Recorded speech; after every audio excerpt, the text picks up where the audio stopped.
Just making sure I have the right envelope.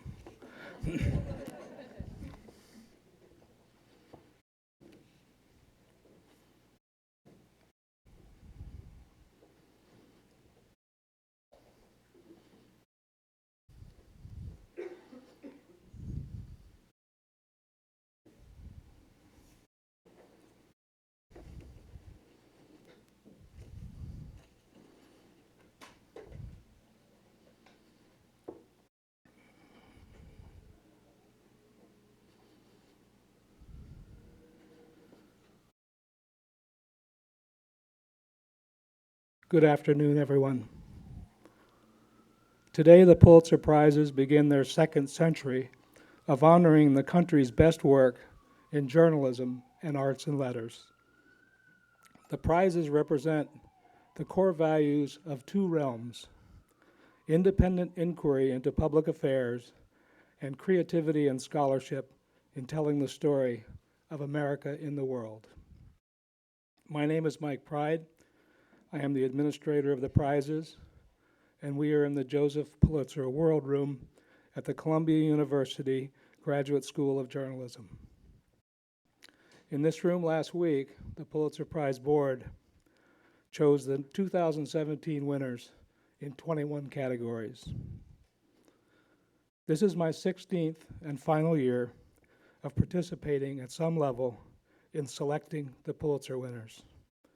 And I can now disclose that our 102 jurors and 19-member board were truly excited about the entries in this year's contest.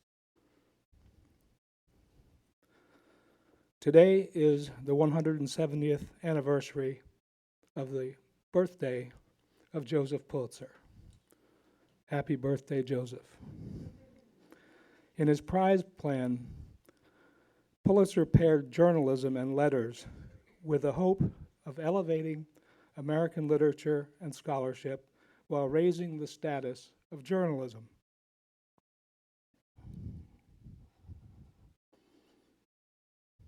Never has the genius and endurance of this idea been more apparent.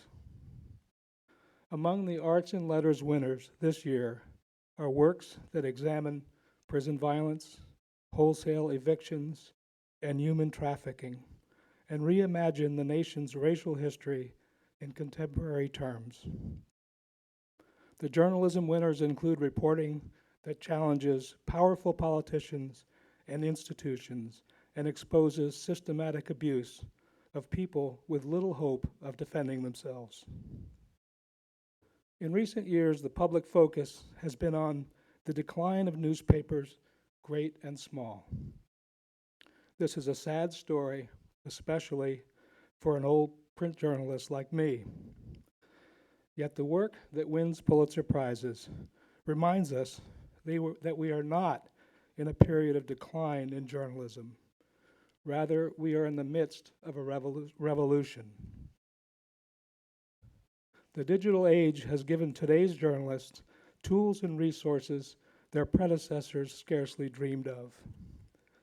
It has made the world smaller and thus more accessible, enabling partnerships that extend the reach of accountability journalism.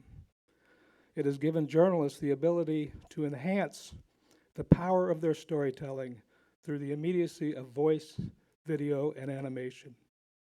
Data journalism has strengthened the foundation of the quest for truth. Recognizing that we are in the midst of a revolution means we don't know the outcome. There will be setbacks and obstacles. Because journalists deliver uncomfortable truths, they will always be easy targets for criticism. But you only have to pause to consider societies where journalism is suppressed to realize that even with its flaws, a vigorous free press remains a cornerstone of democracy. It is truly an ally of the American people. In all their fields, the journalists and practitioners of arts and letters we honor here today have met the test of excellence. Now it is my privilege to announce the members of the 101st class of Pulitzer Prize winners. First, in journalism. For uncovering official abuse of eviction rules that ousted hundreds of mostly poor minorities from their homes, the Pulitzer Prize Gold Medal for Public Service goes to the New York Daily News and ProPublica. For coverage of the fatal ghost ship fire in Oakland, California, the Pulitzer Prize for breaking news reporting goes to the staff of the East Bay Times.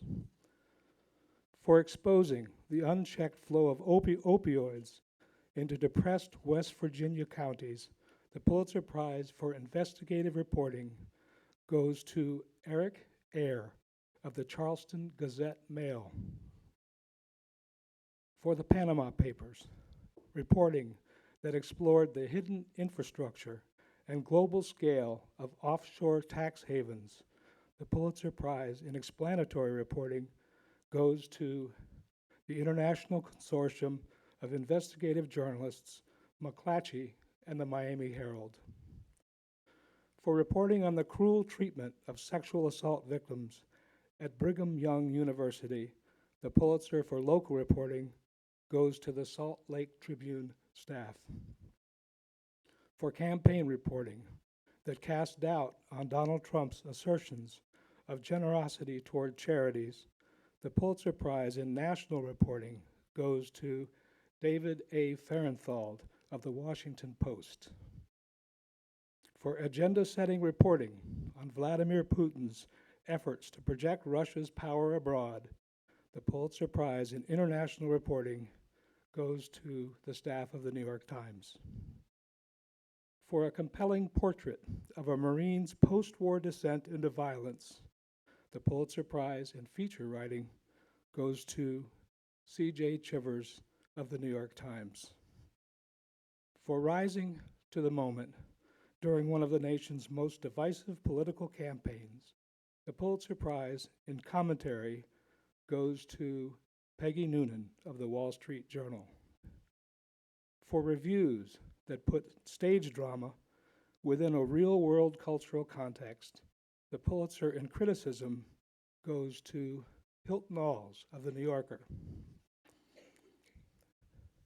For editorials that challenged powerful corporate agricultural interests in Iowa, the Pulitzer Prize for editorial writing goes to Art Cullen of the Storm Lake Times. For delivering sharp points of view through artistry, wit, and biting prose, the Editorial Cartooning Prize goes to Jim Morin of the Miami Herald. For images in the New York Times from the Philippines showing the disregard for human life in the government assault on drug dealers and users, the Breaking News Photography Prize goes to freelancer Daniel Barahulak. For a portrayal of a 10-year-old boy and his mother striving to put the boy's life back together after a shooting, the Pulitzer Prize in feature photography goes to E. Jason Wamsgans of the Chicago Tribune. Now, the Pulitzer Prizes for arts and letters. The prize in fiction goes to the novel The Underground Railroad by Colson Whitehead. The Pulitzer Prize in drama goes to Sweat by Lynn Nottage. The Pulitzer Prize in history goes to Blood in the Water, the Attica Prison Uprising of 1971 and Its Legacy by Heather Ann Thompson. The Pulitzer Prize in biography goes to The Return by Hisham Matar. The Pulitzer Prize in poetry goes to Olio by Tyehimba Jess. The Pulitzer Prize in general nonfiction goes to Evicted, Poverty and Profit in the American City by Matthew Desmond. And the Pulitzer Prize in music goes to Angel's Bone by Du Yun. This concludes the announcement of the 2017 Pulitzer Prizes. Thanks to all of you who tuned in through social media channels. Journalists in this room may now pick up packets with the winning work and other pertinent information. The winning journalism will be posted at pulitzer.org momentarily. I will return to the lectern in about 10 minutes to take any questions you have. Thank you all very much, and good afternoon.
good with whatever.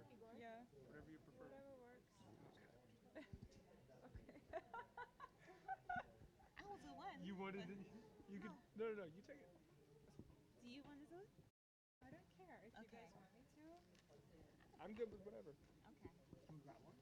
Yeah. Would you like a Mac or PC? Mac one, please. The beginning, I was little. Thank you very much. You're welcome. And everybody rushed at me, and I was holding these, and everybody was like, "Oh, give it to me." Taking up from you? She said it becomes very aggressive. Yeah, These and are- a lot she of did- Is there? times. So there's only 2 mics. You don't need me for a mic.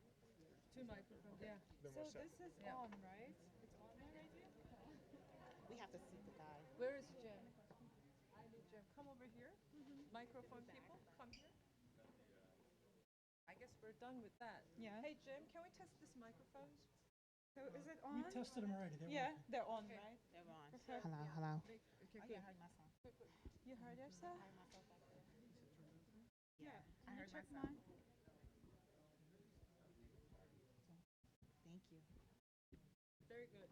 And if you can be a buddy. I will. Yeah. Just sit out there. Yeah, sit in the, yeah, fine. Because now we lost half of the room. More than half. Well, we're gonna try to make them, but we'll see. Do you guys have a spare one of these? No? A mic? Or one of the? Oh, one of flash them. drives? Yeah, we have spare ones.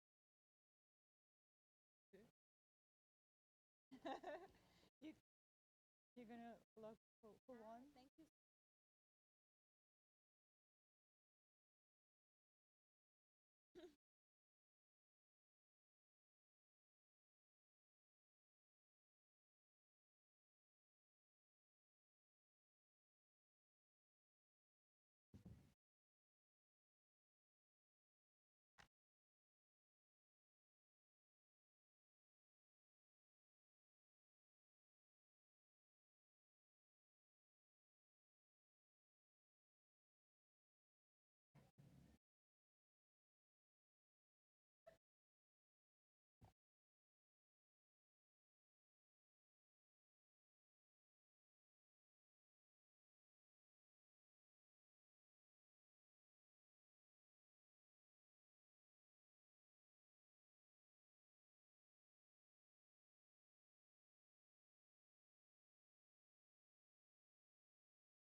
Are there questions?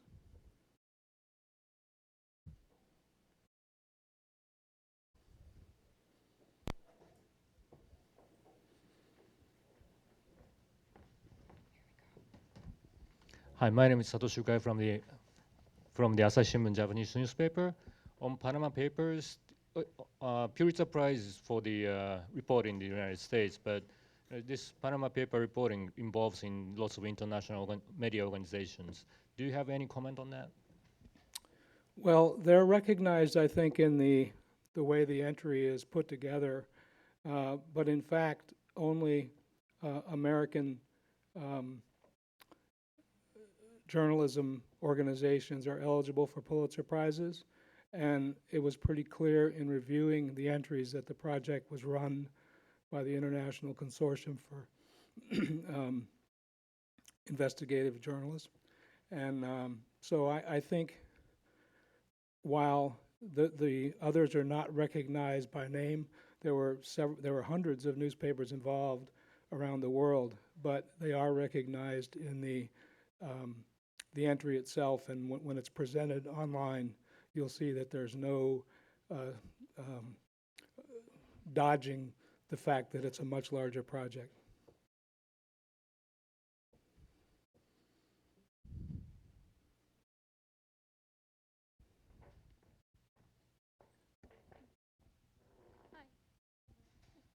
Yes. Hi, Angela with Reuters. In the past year, with with much of the attention being on fake news and political news, can you just talk a little bit about the importance of critical journalism in this where we are right now? Well, I think it's more important than ever. I mean, I don't think a great deal has changed. I believe that this kind of journalism continues to be very strong, and I think in many ways it's getting stronger and more prevalent. A lot more tools, as I said in my opening remarks, that journalists use today to get to the bottom of things.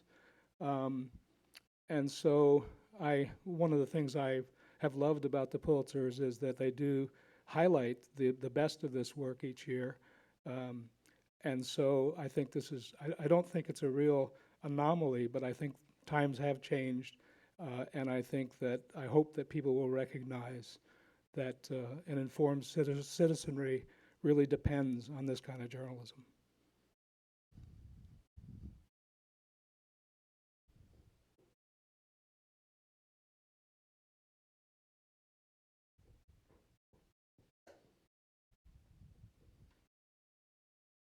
Hi, I'm Sandra Muller. I'm coming from France. Sorry for my accent. Just two questions.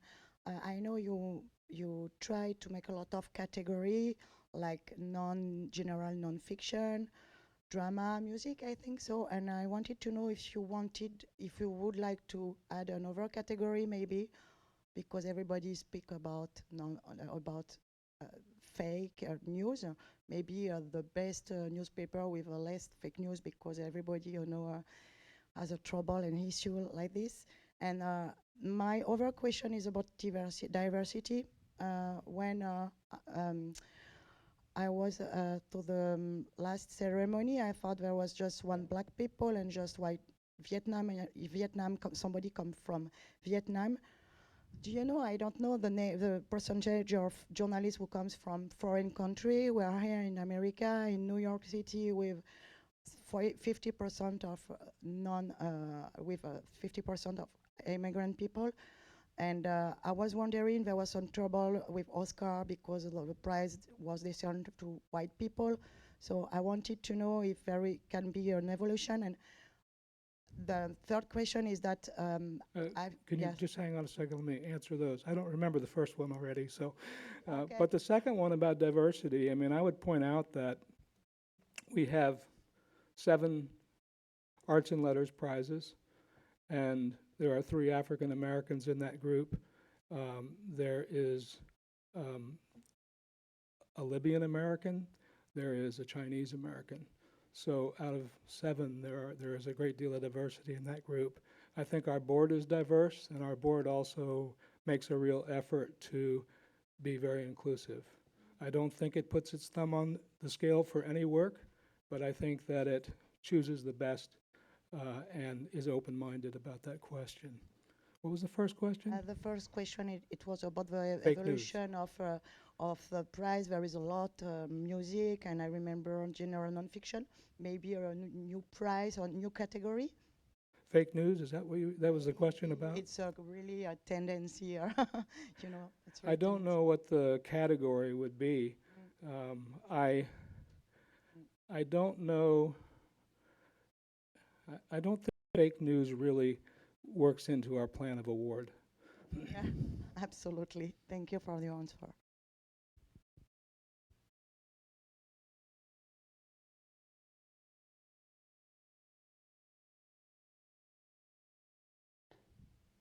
Other questions?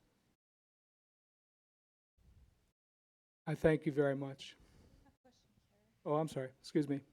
Hi, my name's Joy, reporter from Caixin Globus, and I would just have some questions related to like last year's like election reporting, because I feel like a lot of general public think that the credibility of media got they don't. A lot of people say they don't trust media, and they skeptical about a lot of reporting. The media didn't see Trump's coming. And I was wondering that in this polarized environment, especially after all this, a lot of like alt-right media or other more right-leaning media's voice get louder in this environment. What do you think that how the like how should like the journalist in this new era to respond to this new trend?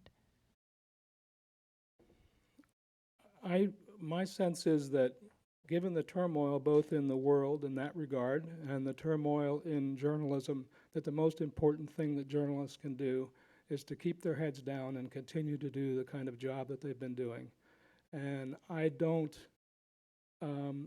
think